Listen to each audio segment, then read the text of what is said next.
आदाब। JKS news के उर्दू खबरनामे में आपका खैर मकदम। मैं हूं आपके साथ आलम खान हकला। खबरों में आगे बढ़ने से कबल आई नजर डालते हैं इस वक्त की हेडलाइंस पर।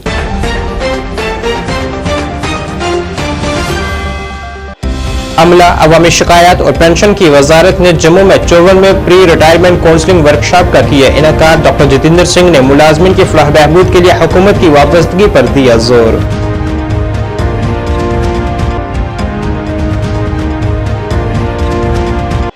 डॉक्टर जितेंद्र सिंह ने किश्तवाड़ जिले का किया दौरा, मुख्तलिफ कामों का किया आगाज।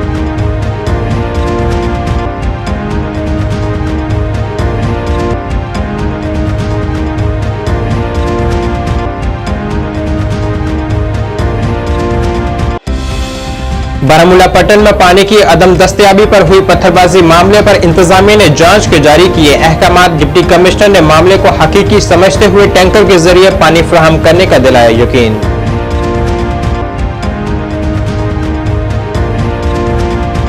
कविंद्र गुप्ता की हुकूमत से अपील, शाहरा की वसीकारी से मुतासरा दुकानदारों की जाए मुनासिब बहाली।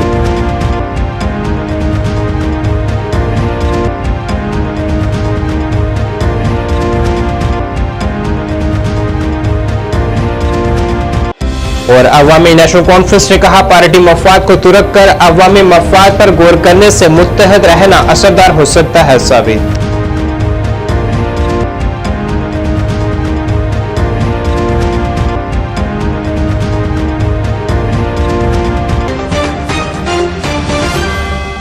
अब खबरें तफसील से। अमला, अवामी शिकायत और पेंशन की वजारत ने जम्मू में 54 में प्री रिटायरमेंट काउंसलिंग वर्कशॉप का इनेकाद किया है। स्टेट कन्वेंशन सेंटर में मरकजी वजीर डॉक्टर जितेंद्र सिंह की सरपरस्ती में मुनक्किदा तकरीब में रिटायरमेंट की तैयारी की अहमियत पर जोर दिया गया है।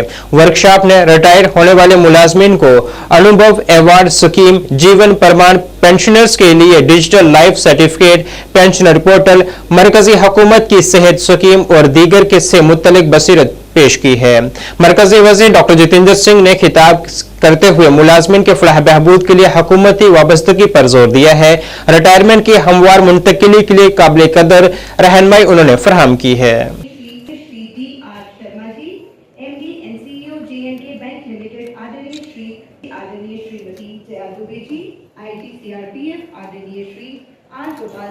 पेंशन विभाग की ओर से आज ही एक विशेष आयोजन किया गया है जम्मू कश्मीर के सेवानिवृत्त होने वाले कर्मचारियों एवं अधिकारियों के लिए, और इस तरह का क्रम हमने देश भर में प्रारंभ किया है। मैं बधाई दूंगा हमारे सचिव श्रीनिवास जी और उनकी की सारी टोली को कि देश के भिन्न भिन्न भागों में जाकर के इस प्रकार की कार्यशालाओं का आयोजन किया जा रहा है। हमारा ये मानना है कि जैसे प्रधानमंत्री मोदी जी अक्सर कहा करते हैं कि सन 2047 के भारत के निर्माण में या इंडिया 2047 के निर्माण में भारत के प्रत्येक नागरिक की किसी न किसी तरह की भूमिका रहेगी। तो सेवानिवृत्त होने वाले हमारे सज्जन, और विशेषकर आज के युग में जबकि हिंदुस्तान में एक एवरेज लाइफ स्पैन भी बढ़ता जा रहा है, तो 60 वर्ष की उम्र में सेवानिवृत्त होने वाले हमारे सज्जन अपनी एक्सपर्टाइज, अपना तजुर्बा, एक्सपीरियंस और जिस क्षेत्र में उन्होंने काम किया है उसकी एक विशेष क्षमता लेकर के सेवानिवृत्त होते हैं। कहने का तात्पर्य ये, संक्षेप में मैं फिर से कहूँगा कि हमारा ये मानना है और मोदी सरकार का कि प्रत्येक नागरिक को, और उसमें हमारे पेंशनर्स, हमारे एल्डर सिटीजन्स भी शामिल हैं, राष्ट्र निर्माण में और सन 2047 के भारत के निर्माण के लिए एसेंशियल स्टेक होल्डर्स भी हैं, उनका दायित्व भी रहेगा और उनका सदुपयोग भी किया जाएगा। वज़ीर आज़म के दफ्तर में मरकजी वज़ीर ममलिकत डॉक्टर जितेंद्र सिंह ने आज किश्तवाड़ का दूर अफ्तादा इलाके का एक दौरा किया है। यहाँ उन्होंने मजमूई ज़री तरक्यात प्रोग्राम के तहत जदीद तरीन सहूलियात और जान बचाने वाले तिब्बी इमदाद के साथ एम्बुलेंस की सहूलत और दूध यूनिट गाड़ी को झंडी दिखाकर रवाना किया है।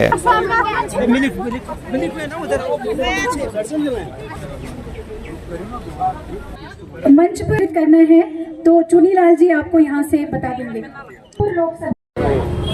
आज मुबारकबाद के हकदार हैं किश्तवाड़ निवासी भी, यहाँ का ज़िला प्रशासन भी, हमारे जनप्रतिनिधि शहबाज तारिक की प्रयास साहब, सबके ताबून और मिले जुले सहयोग से आज हमने कॉर्पोरेट सोशल रिस्पॉन्सिबिलिटी CSR के तहत 27 लाख का एक प्लांट सैनिटरी पैड्स का लोकार्पण किया है।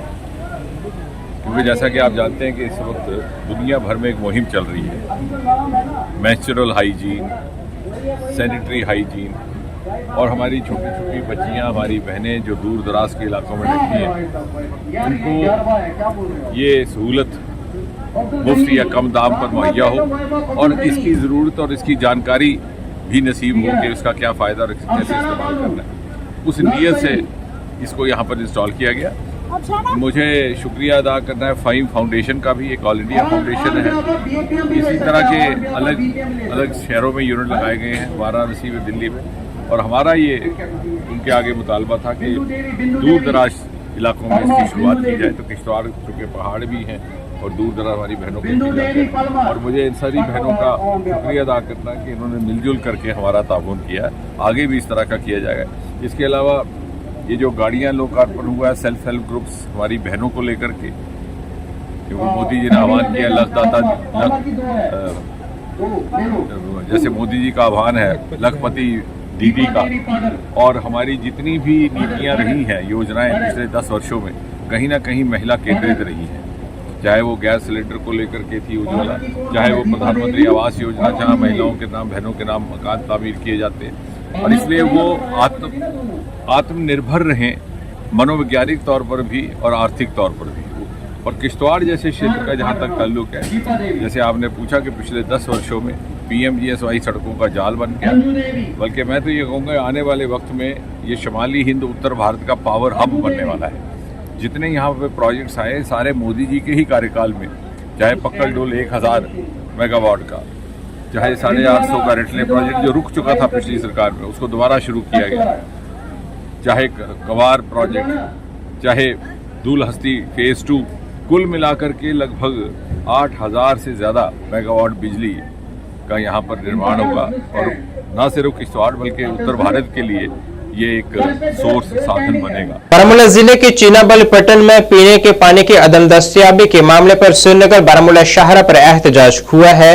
इस दौरान Srinagar Baramulla national highway traffic की आमदरफ्त के लिए मुतासर रही। एहतजाजियों ने पुलिस के दरमियान तलह-कलामी के बाद पथराव भी किया, जिसके बाद पुलिस ने एहतजाजियों को मुंतशिर करने के लिए टीयर गैस शेलिंग का भी इस्तेमाल किया है। इस एहतजाज में कई मर्द व खवातीन जख्मी भी हुए हैं। बीजेपी मीडिया इंचार्ज कश्मीर के PSO भी इस दौरान जख्मी हुए हैं। पथराव में कई गाड़ियों को भी नुकसान पहुंचा है, जिस पर गाड़ी ड्राइवरों में काफी गम व गुस्सा भी पाया गया। एहतजाज की शिद्दत को देखते हुए SSP बारामूला अमोद नागपुरी भी चीनाबल पहुंचे। उन्होंने पहले पथराव रोकने और बातचीत करने का लाउड स्पीकर के जरिए अज खुद ऐलान किया। इसमें लड़ाई करने की कोई जरूरत नहीं है, जायज मांग है और इस मांग को हम सही जगह तक पहुंचाएंगे, लेकिन वायलेंस करके, स्टोन पेल्टिंग करके, किसी को जख्मी करके ये मांग पूरी नहीं हो पाएगी। अगर आप मेरी आवाज सुन पा रहे हैं, मेहरबानी करके पथराव बंद कीजिए और कुछ शख्स जो आपके गांव के बुजुर्ग हैं, जिम्मेदार हैं, वो सामने आए, हम मिलकर इस मसले को हल करेंगे। SSP ने कहा है कि इस मामले की तहकीकात करके कार्रवाई की जाएगी, ताहम किसी की गैर जरूरी गिरफ्तारी और केस दायर नहीं किया जाएगा। के रिलेटेड एक मसला चल रहा है। हमेशा से लोग यहाँ पर जो है इजहार गम करते आए हैं कि इनके पास पानी नहीं है। आज इसी प्रोटेस्ट का जो है एक थोड़ा सा एग्रीवेटेड फॉर्म हमें देखने को मिला, जहाँ पर लोगों ने लंबे समय तक हाईवे ब्लॉक किया। उस हाईवे ब्लॉक में एम्बुलेंसेस भी फंसी। पुलिस ने भी फिर फोर्स का यूज़ करके लोगों को दिक्कत के चलते रोड ब्लॉक किया था, नेशनल हाईवे ब्लॉक किया था। बड़े लंबे समय तक नेशनल हाईवे ब्लॉक रहा, जिसमें एम्बुलेंसेस, स्कूल बसेस भी फंस गई। लोगों से फिर पुलिस ने गुजारिश की कि वो रोड विकेट करें, लेकिन उसी बीच में जो है कुछ लोगों ने पथराव किया। पथराव की इंटेंसिटी बढ़ गई, कुछ सिविलियन जख्मी भी हुए हैं। किसी ट्रैफिक में जो गाड़ियां फंसी थी उनके शीशे भी टूटे। लिहाजा फिर पुलिस ने फोर्स का इस्तेमाल थोड़ा सा किया और लोगों को डिस्पर्स किया। लोग इसी बात पे गुस्सा थे कि उनका पानी का मसला हल नहीं हो रहा है। इसी चलते जो है मैं SDM साहब, हमारे बाकी पुलिस एहलकार जो है अभी इस वक्त सैनाबल गांव में बीच चौराहे पे मौजूद है और सारे लोगों के जो भी इनके रिप्रेजेंटेटिव्स हैं, खासो आम है, नौजवान है, बुज़ुर्ग है, सबसे हमने बात की और लोगों को मुतमीन कराया कि वायलेंस, स्टोन पेल्टिंग किसी भी प्रॉब्लम का सोल्यूशन नहीं है। क्योंकि इसमें कुछ लोग ज़ख्मी हुए हैं, सिविलियंस ज़ख्मी हुए हैं, लोगों के शीशे टूटे हैं, तो जो मिनिमम कानूनन कार्रवाई बनती है वो हम करेंगे, लेकिन किसी भी नौजवान को बेफिजूल में नुकसान पहुंचाना या उसको किसी तरीके से हरास करना, ये हमारी मकसद नहीं है और वो हम नहीं करेंगे। वहीं डिप्टी कमिश्नर बारामूला और महकमा पीएचई के चीफ इंजीनियर भी जाए हादसे पर पहुंचे और चिनबल इमाम बारगाह में एसएसपी के हमरा तमाम आला ऑफिसरान ने लोगों के साथ इस संगीन मसले के हल के लिए तबादला ख्याल किया है। बाद में डिप्टी कमिश्नर बारामूला मिंगा शेरपा ने कहा है कि इस इलाके के लिए बनाई जा रही वाटर सप्लाई स्कीम को जल्द मुकम्मल किया जाएगा और तब तक लोगों को टैंकर के जरिए पानी फराहम किया जाएगा। इशू रहता है ओवरऑल, क्योंकि वाटर की अवेलेबिलिटी भी कम है। इसके लिए जैसे आपने कहा कि 2-3 साल से इसमें क्यों कमी है, जो गवर्नमेंट ऑफ JNK की जो सबसे बड़ी JJM में स्कीम है, जो हमारी WSS परिहासपुरा है, जो कि 7 करोड़ के ऊपर के कॉस्ट में बन रही है, इस स्कीम का एक ही कारण है कि इस पूरे इलाके में जो वाटर डेफिसिट है, जो पिछले इतने सालों से पानी का प्रॉब्लम है, उसको सॉल्व करने के लिए। अब आपको पता होगा कि इतनी बड़ी जब स्कीम बनेगी तो वो ओवरनाइट तो नहीं बनेगी। ये स्कीम जो 4-5 साल में बननी थी, उसको PHE डिपार्टमेंट जल्द से जल्द इवन 2 साल में कंप्लीट करने के जा रहा है। जैसे कि मैंने बताया कि ऑलमोस्ट 75% वर्क कंप्लीट हो गया है।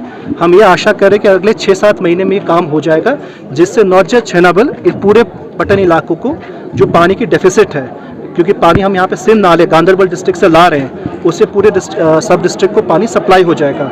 मीनवाइल हम यही कोशिश करें, हमारे साथ चीफ इंजीनियर भी आए हुए हैं, हमारे SE साहब भी यहाँ पे अवेलेबल हैं। हम यही कोशिश करें कि नॉट जस्ट छेनाबल का पूरे इलाके में जहाँ पे भी वाटर शॉर्टेज है, वहाँ पे या तो टैंकर से कोशिश करें या एग्जिस्टिंग जहाँ पे गांव की सप्लाई आ रही है वहाँ से डाइवर्ट करके यहाँ देने की कोशिश करें। तो जैसे छेनाबल की बात है, यहाँ पे जो सप्लाई हमारे क्योंकि श्रीनगर से आता है, तो हम कोशिश करें कि वहाँ से सप्लाई की ऑगमेंटेशन हो, सो डैट जो आवाम को कोई दिक्कत ना आए। तो आज हम पूरी टीम यहाँ पे SSP साहब भी आए हैं, यहाँ पे SDM साहब भी हैं, हमारी पूरी PHE की भी टीम है। तो हम यही कोशिश करें कि पूरे गांव की जो ये प्रॉब्लम है, इसको एक साथ पूरे लाइफ टाइम के लिए एक बार सॉल्व कर दें। एक एक करके कर लीजिए।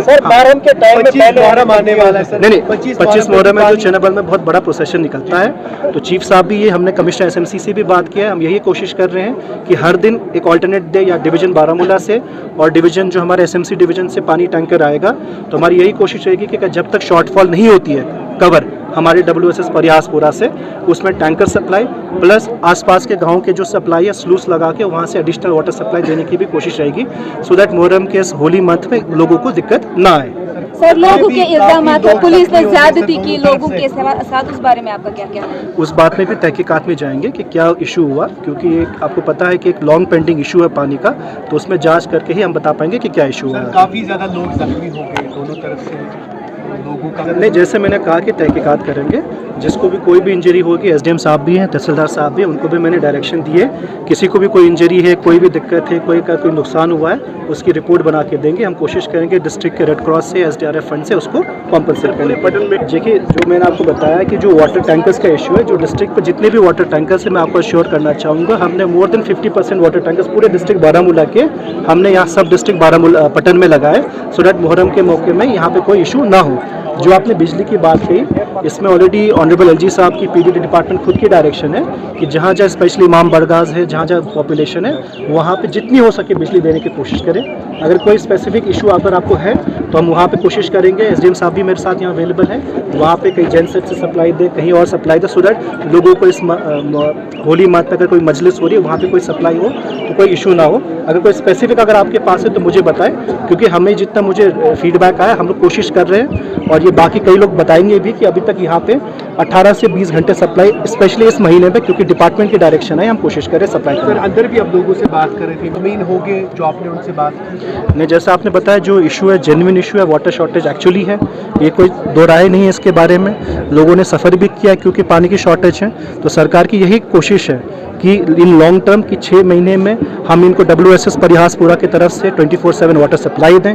जब तक ये स्कीम नहीं बनती है तब तक हमारी यही कोशिश रहेगी कि वाटर टैंकर या कहीं और से एडिशनल पाइप लगा के यहाँ पे पानी का सप्लाई दिया जाए। कोई प्रॉब्लम हो तो काइंडली मेरे नॉलेज में लाएं।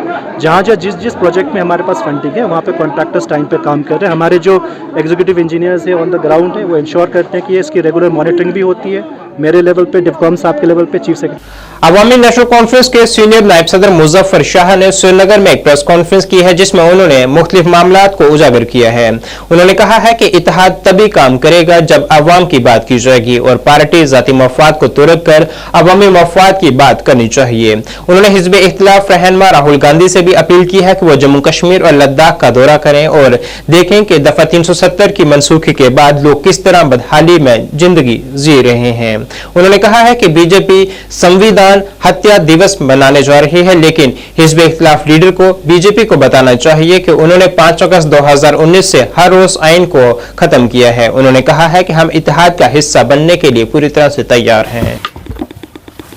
यूनिटी की कॉल दे रही है, बहुत अच्छी बात है। यूनिटी होनी चाहिए पर्पसफुल और मीनिंगफुल और रिजल्ट ओरिएंटेड। अगर आप यूनिटी वाकई में करना चाह रहे हैं, चाहे वो हमारे कोई भी साथी हो, चाहे वो अपने आज़ाद साहब बोलें, चाहे वो अपने क्या इनका नाम है बुखारी साहब बोलें, चाहे अपने दूसरे कोई साहब बोलें, अपने हमारे जो पीछे हमारी पीएचडी के लोग थे उनमें से कोई बोलें, हम लोग बोलें, आपके इंजीनियर रशीद साहब की जमात बोले, कांग्रेस वाले बोलें, मैं उनसे इतना ही कहूँगा कि यूनिटी का मतलब तभी सही से उसका इफेक्ट लिया जाएगा जब आप अपनी पार्टी के इंटरेस्ट्स और अपने सेल्फ इंटरेस्ट को बलाए ताक पर रखेंगे, और they should be secondary to the public interest. Otherwise unity बात करना ये सब एक शैम के अलावा और कुछ नहीं है। जम्मू कश्मीर में आपको पार्लियामेंट्री इलेक्शंस में यहां के लोगों ने बाज़ाब्ता तौर पर हर किसी एक सियासी कैरेक्टर को दिखा दिया कि उसका जम्मू कश्मीर के लोगों के सामने में उसका या उसकी पार्टी का वैल्यू क्या है, सबको बता दिया। और आज जब शायद अभी हम इसको कंफर्म नहीं कर सकते हैं, अगर हमारा ये लेजिस्लेटिव असेंबली का इलेक्शन होता है सितंबर में, अक्टूबर में, जब भी, तो तब दोबारा ये जो ये यूनिटी की बात है, आज पब्लिक यूनिटी चाहती है। हमने अपनी तरफ से बहुत कोशिश की थी पीएचडी में रहकर कि सब यूनाइटेड रहे, मगर अनफॉर्चुनेटली पार्टी इंटरेस्ट को, सेल्फ इंटरेस्ट को सामने रख के आपके पब्लिक इंटरेस्ट पे वो हावी पड़ गए। मुझे उसमें कहने में कोई गुरेज नहीं। मैं आज दोबारा अपने तमाम इन सियासी लीडरान से कहूंगा, क्योंकि भाई साहब कांग्रेस वालों से भी ये बात मैं करता हूं कि भाई साहब हम सब इसी मिट्टी के हैं। साबका नायब वज़ीर आला और सीनियर बीजेपी रहनुमा कविंद्र गुप्ता ने जम्मू में एक प्रेस कॉन्फ्रेंस की सदारत की है और हुकूमत से अपील की है कि वो सतवारी और नई बस्ती के इलाकों में नेशनल हाईवे को वसी करने के मंसूबे से मुतासरा दुकानदारों की मुनासिब बहाली को यकीनी बनाए। कविंद्र गुप्ता ने दुकानदारों की हालत जार पर रोशनी डाली और हुकूमत से इस सिलसिले में नोटिस लेने की अपील की है। याद रहे कि इससे कबल आज नई बस्ती के ताजरों ने एक पुरजोर एहतजाज किया था जिसमें उन्होंने बास आबादकारी का मुतालबा किया था। है मैं बड़े दुखी हृदय से, दुखी मन से कर रहा हूं। डेवलपमेंट शहर में हो, अच्छी बात है, होनी भी चाहिए। समय समय पर आबादी के बढ़ते हुए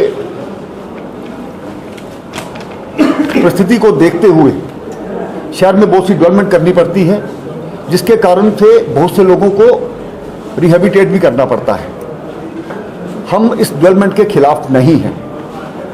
हम चाहते हैं शहर में डेवलपमेंट हो, लेकिन इसके साथ ये भी चाहते हैं कि जो भी कोई व्यक्ति इस चीज का, जिसके कारण से उसकी रोजी रोटी छीनी जाती हो, उसके साथ इंसाफ होना चाहिए। मैं भी प्रशासन में बहुत देर रहा हूं, एक मेयर के नाते भी मैंने काम किया है। मुझे याद है, अगर शहर के सौंदर्यीकरण के लिए हम कोई काम करते थे, उन लोगों को पहले बसाया जाता था। इससे पहले भी बहुत सी गांधीनगर में हमने रेडीज जो जगह जगह पर लगती थी, उसके लिए रेडी जोन बनाया था, जिसके कारण से बहुत से लोगों का बढ़िया रोजगार चलता है। काफ़ी समय से नई बस्ती का जो हमारा चौक है, सतवारी का चौक है, उसका चौड़ीकरण किया जा रहा है, होना भी चाहिए। हम उसके ना तो हमारे ये जो सारे दुकानदार मेरे पीछे खड़े हैं ना तो ये इसके खिलाफ हैं, लेकिन 60 साल से बैठे हुए लोग, क्या कोई सरकार हो या प्रशासन हो उनकी रोजी रोटी छीन लेगा? 60 साल बाद जो उनकी दुकान पर लोग काम करते हैं, उनके सहारे पलते हैं, क्या उनकी रोजी रोटी छीनी जाएगी? हमें ऑफर दी जाती है कि 40,000 ले लो या 50,000 ले लो। क्या 40,000 से किसी व्यक्ति का परिवार चलता है पूरे जीवन के लिए? आप इन लोगों को जो 60 साल से बैठे हैं, हमारे पास कागजात हैं जो अलॉटमेंट हुई है, कुछ लोग हैं जिनको किराया लगा हुआ है, लेकिन हमने बार बार प्रशासन से एक ही दुहाई लगाई है कि कम से कम इन लोगों को कुछ जगह दीजिए, और 10 के कियोस्क ही दे दीजिए, इनको जगह दीजिए, ये अपने कियोस्क खुद बना लेंगे। लेकिन बार बार कहने पर ये कुछ कल रात को आकर के नोटिस इनकी दुकानों पे लगा दिए गए, और आज इनको लास्ट दिन बता करके कि इनकी दुकानें तोड़ दी जाएंगी। Centre for policy on research ने आज टाउन हॉल हिंदवाड़ा में पुलिस के इश्तराक से मंशियात के इस्तेमाल पर एक सेमिनार का इनेकाद किया है, जिसमें तुलबा, वुकला, मुअज्जिज़ीन, मसाजिद के इमाम और दीगर शख्सियात ने शिरकत की है। इस मौके पर SP Handwara Daud Ayub, DYSP doctor Abdul Majeed, SHO Handwara Shaukat Ahmad और दीगर स्कूली बच्चों ने शिरकत की है और मंशियात के इंसान पर मुज़र असरात और इसके इस्तेमाल पर रोशनी डाली है। इस मौके पर तुलबा व तालिबात भी वहां मौजूद रहे। पर जब हम ऐसा कोई प्रोग्राम करते हैं जहाँ पे हम लोगों को बुलाते हैं, आमने सामने बैठ के उनसे बात करते हैं, तो वो बात तो हमारा ये प्रोग्राम ऑर्गेनाइज करने का centre for research and public policy एक NGO है। आज हमने Jammu and Kashmir police PD Handwara के इश्तिराक से एक प्रोग्राम किया था, ड्रग अवेयरनेस प्रोग्राम, जो हंदवाड़ा के एनवायरनमेंट हॉल में हमने किया था, जहाँ पे हमने स्कूली बच्चों को बुलाया था, सिविल सोसाइटी के लोगों को बुलाया था, और बाकी लोग भी जो इस प्रोग्राम में आए थे वो हर तबके से आए थे, जैसे मेडिकल हेल्थ डिपार्टमेंट से आए थे, एजुकेशन डिपार्टमेंट से आए थे। तो सारे लोगों ने आज मिलकर यहाँ पे इस अवेयरनेस प्रोग्राम को कामयाब करने में हमारा साथ दिया, और बिलखुसूस हम हंदवाड़ा पुलिस SP साहब हंदवाड़ा, DSP DR माजिद साहब, SHO मीरवाइज उमर फारूक ने गुज़िश्ता चंद दिनों में हाईकोर्ट बार एसोसिएशन के सीनियर ओहदेदारान और वुकला की रात के वक्त गिरफ्तारियों पर बरहमी का इजहार किया है। जामे मस्जिद श्रीनगर में जुम्मे के इज्तिमा से खिताब करते हुए मीरवाइज ने कहा है कि मीडिया में ऐसी खबरें आ रही हैं कि आने वाले दिनों में इसी तरह की मजीद गिरफ्तारियां जारी रहेंगी। उन्होंने ताज्जुब का इजहार किया है कि वो वुकला को सलाखों के पीछे डाल दिया जाएगा तो अदालतों में अवाम के केस कौन लड़ेगा, इनके अदालती हकूक का दिफा कौन करेगा। मीरवाइज ने इख्तिदार में और इख्तिदार के ओहदों पर रहने वालों से अपील की है कि वो मनमानी गिरफ्तारियों की पॉलिसी बंद करें और जम्मू कश्मीर के लोगों के साथ इंसानियत और हमदर्दी का मुजाहरा करें और वुकला को रिहा किया जाए। मीरवाइज ने कहा है कि तमाम मामला ताकत के बजाय बातचीत के जरिए हल किए जा सकते हैं। उन्होंने ये भी कहा है कि लोगों को देहातों और शहरी दोनों में पीने के पानी की कमी का सामना है और गर्म मौसम इनकी मुश्किलात में इजाफा कर रहा है। उन्होंने कहा है कि हुक्काम इस सिलसिले को फौरी तौर पर हल करे और लोगों को रिलीफ फराहम करे। तो वुचान कि मौसमी हालात कत्या तब्दील गई, सठा गर्मी, गर्म कहर, खुदाय सरी दस बदुआ कि अल्लाह ताला त्रविन रहमत बारान, सान खत रहमत हथी, सान खत राहत हथी। बेत मरस मज तुचान तुम कि यमन अयामन मज तुहो इलाकों पे आई शिकायत, कहो कर फोन कि ये गर्म क्राय मज शहरन मज आब, गामन मज आब, दुआ करू खुदायस मंगान इंशाअल्लाह कि अल्लाह ताला करिन पनुन चार सारे इंशाअल्लाह, तो रहमत बारान त्रविन इंशाअल्लाह। बे तथ हुकूमत की जिम्मेदारी बना कि तिम तुचान कि वारियों इलाकों पे शिकायत कि आब हसा बिल्कुल ये गर्मस मज अगर न आब आ त्रेश दादिर तुम वो कूता मुश्किल, कम से कम हुकूमतस पजन यम जिम्मेदारी यम जन बुनियादी जिम्मेदारी यह कह एहसान तम करान कि यह बुनियादी जिम्मेदारी प्रत हुकूमतस, प्रत साहिब इख्तिदारस कि कम से कम यह आब, बिजली, यम जन बाकी रोजमर्रा बुनियादी मसले, टैक्स दिवान, बिजली फीस खोलुक, बहरहाल सोरे कह मगर यम बुनियादी सहूलियात यमो नश वन महरूम हुकूमत जिम्मेदारी बना दयम कथ वन सह गो यह सठही तशवीशनाक अमल सह गो यह कि पतमे हफ्त पे आो तुम वुचमुत कि जन सन वकला हजरात बार एसोसिएशन वारियाह आय रात कुथुई छापन मज गिरफ्तार कर तुम वुचू यह सिविल सोसाइटी। डेमोक्रेटिक प्रोग्रेसिव आजाद पार्टी जम्मू डिवीजन के सदर जुगल किशोर शर्मा ने श्री माता वैष्णो देवी श्राइन बोर्ड कटरा के त्रिकुटा परिक्रमा यात्रा के रास्ते पर 2 करोड़ रुपए खर्च करने के फैसले की तारीफ की है और आने वाले दिनों में यात्रा को वुसअत देने के लिए कहा है। साबका वजीर ने कहा है कि यात्रा 2 साल पहले श्री दुर्गा नाटक मंडली रियासी ने शुरू की थी। आज लोग हर महीने के एक खास दिन पर परिक्रमा यात्रा पर जा रहे हैं। त्रिकुटा परिक्रमा यात्रा शुरू हो चुकी है, लेकिन जब तक बैरून रियासतों से अकीदतमंद वैष्णो देवी के दर्शन के लिए नहीं आते तब तक यात्रा को कामयाब नहीं बनाया जा सकता। कि मैं दूसरी तरफ कोई पॉलिटिकल बात नहीं करूँगा, लेकिन हमारा इसमें शेड्यूल हमारा कुछ ना कुछ होना चाहिए कि आगे करना क्या है। जैसे हम अगर देखें परिक्रमा के लिए, आज आप में से भी बहुत से लोग वहाँ पर परिक्रमा कर आए, लेकिन अगर हमने बाहर से यात्री को लादा हो तो वो यात्री अभी नहीं पहुँच सकता है।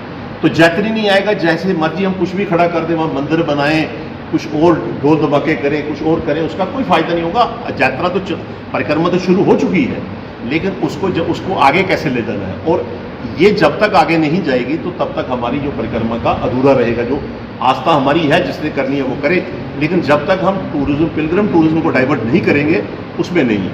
पिछले दिनों मैंने कहीं वार्ता सुनी मीडिया में, आपके द्वारा शायद किसी ने मीडिया में बोला था, जो हमारे पूर्व विधायक हैं, उन्होंने कहा था कि इसमें टूरिज्म का रोल है। मुझे तो कोई दिखता नहीं कि अभी तक कोई टूरिज्म का ऐसा रोड मैप बना नहीं है।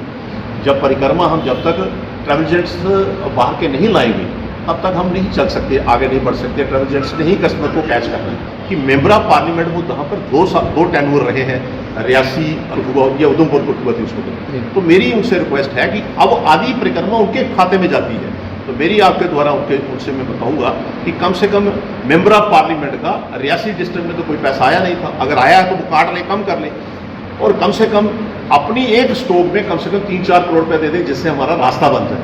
ऐसे बातों से कुछ नहीं होगा। ऐसे बातों से तो 20 साल से सुजनदार से गबर का रास्ता नहीं बन रहा है, तो तकरीरों में तो रोज कहते हैं कि बस अब बना है। मैं इसलिए ये बात कह रहा हूँ कि ये परिक्रमा तब तक कामयाब नहीं हो सकती जब तक लोकल इनिशिएटिव नहीं होगा रियासी का, और मैं बार बार कह रहा हूँ कि रियासी हेडक्वार्टर को इसका ज़्यादा बेनिफिट है। अगर मेरे जहन में या मेरी आस्था और मेरी सेंटिटी में कुछ, अगर मेरी आस्था में कुछ जांच आती है तो मैं बोलना चाहिए। आज मैं इसलिए बार बार कह रहा हूँ, ये श्राइन बोर्ड के खिलाफ कह रहा हूँ कि मैं इस श्राइन बोर्ड के खिलाफ नहीं हूँ, अफसर के खिलाफ नहीं हूँ, बोर्ड के इंस्टीट्यूशन के अफसर आते हैं जाते हैं, इंस्टीट्यूशन को कह रहा हूँ कि इंस्टीट्यूशन ने इसको अडॉप्ट कर लेना चाहिए। बोर्ड ने खाली 2 करोड़ रुपए देकर, काफ़ी देकर नहीं इसको करना चाहिए, इसको अडॉप्ट कर लेना चाहिए। और परिक्रमा को हम उनके साथ चलते हैं। जब श्राइन बोर्ड अडॉप्ट कर ले, 2 महीने में यात्रा चल पड़ती है वहाँ, 2 महीने में, लेकिन वो खाली टॉफी देकर खुश करे। हो सकता है किसी को खुश करे वो, और वहां पर केबल कार लगा दे, कटरा वालों को कहे देखो हमने परिक्रमा को पैसे दिए। नेशनल कॉन्फ्रेंस जम्मू रूरल ए के कारकुनान की आज जम्मू शेर कश्मीर भवन में एक इजलास मुनक्किद हुआ है, जिसमें आइंदा इंतखाबात के हवाले से तबादला ख्याल किया गया है। इस दौरान नेशनल कॉन्फ्रेंस के जनरल सेक्रेटरी अजय कुमार सधोत्रा खसूसी तौर पर मौजूद रहे, जिन्होंने कहा है कि असेंबली इंतखाबात के लिए लाएअमल तैयार करने के लिए मुफस्सल बातचीत की गई है। उन्होंने बीजेपी की डबल इंजन सरकार पर भी तनकीद की है, जो लोगों की जिंदगियों को दुखी बना रही है।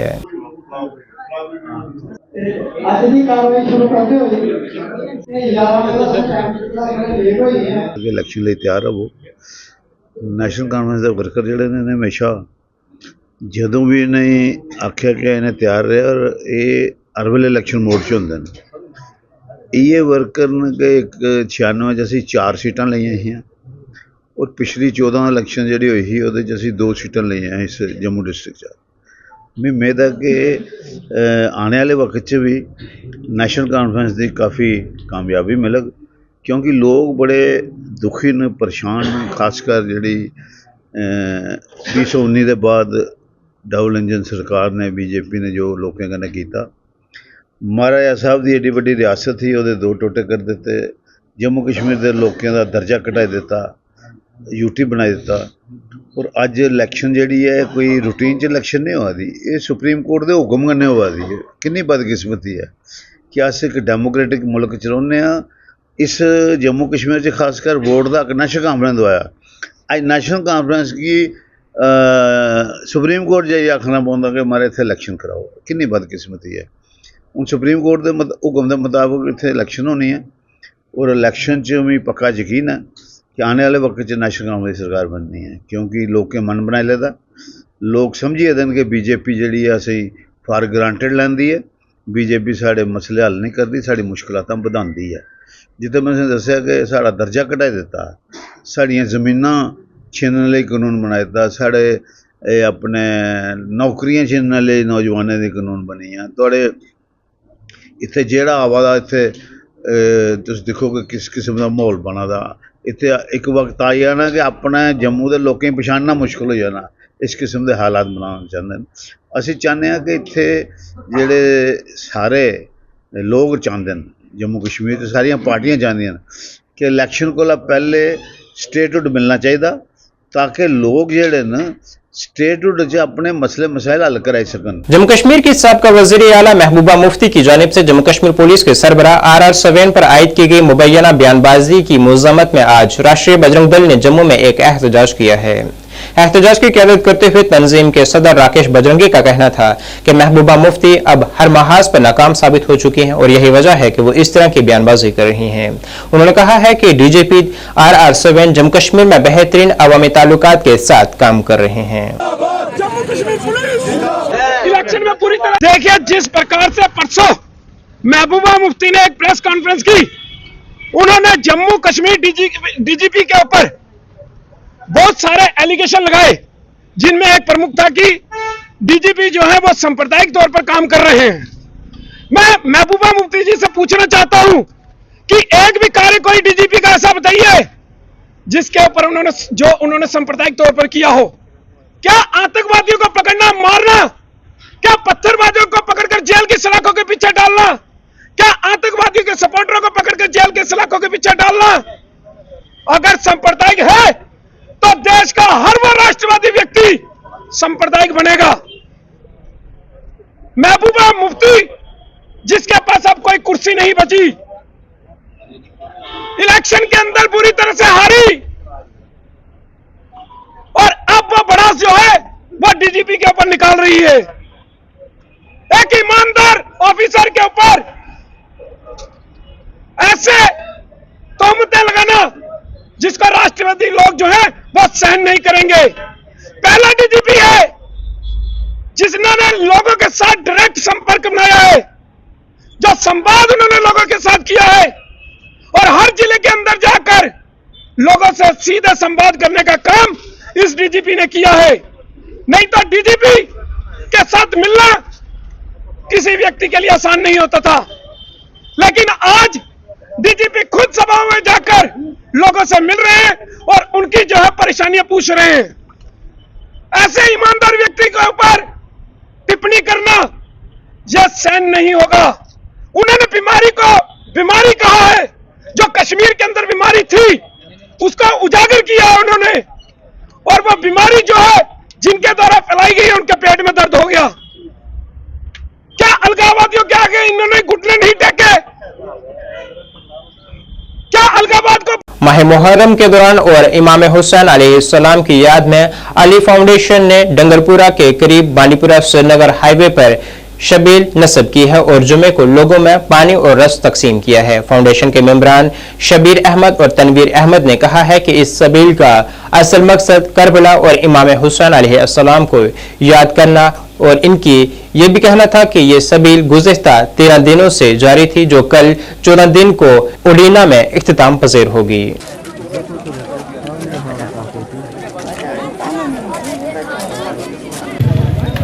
अल्लाह ताला का जिसने हमें मौका दिया है इन आज़ादारान की खिदमत करने का, तो 13 रोज़ से जैसा कि आपने देखा है पहले भी कि हम मुसलसल ये सबील चला रहे और इंशाल्लाह कल हम इख्तिताम करने जा रहे हैं सबील के सिलसिले। कल लास्ट प्रोग्राम जो है शेड्यूल के मुताबिक जो है उडीना का दिया गया है और उडीना में कल अपना लास्ट सबील कल हम करने जा रहे हैं। आज जो जगह जगह पे पानी बढ़ रहा है ये उसी यजीदियत के खिलाफ जो है एक जवाब है, जो हर जगह पे पानी बढ़ रहा है। हुसैन तब तन्हा था, अब तन्हा नहीं, आज पूरी दुनिया हुसैन के साथ। ये अली फाउंडेशन नीमच MP की तरफ से हम करते हैं, कुछ मेंबरान हम मिल के ये सभी लगाते हैं, हर साल लगाते हैं, 14 दिन लगाते हैं। खुद हम फंडिंग करते हैं और खुद ही लगाते हैं। इमाम हुसैन और शहजाद अली असगर के नाम पे करते हैं। और इसकी मैसेज यही है कि करबला में जो एक वो प्यासे शहीद किए गए हैं, वो तपिश गर्मी की थी, वो रीत की तपिश थी। एक 6 माह का बच्चा जिसको शहीद किया गया है, उनके याद में हम ये सभी लगाते हैं। इंशाल्लाह लास्ट डे, कल हम उड़ीना में लास्ट डे मना रहे हैं। नाज़रीन, इस वक्त के उर्दू बुलेटिन में बस इतना ही। मुझे मेरी टीम के साथ दीजिए इजाज़त। अल्लाह हाफिज़।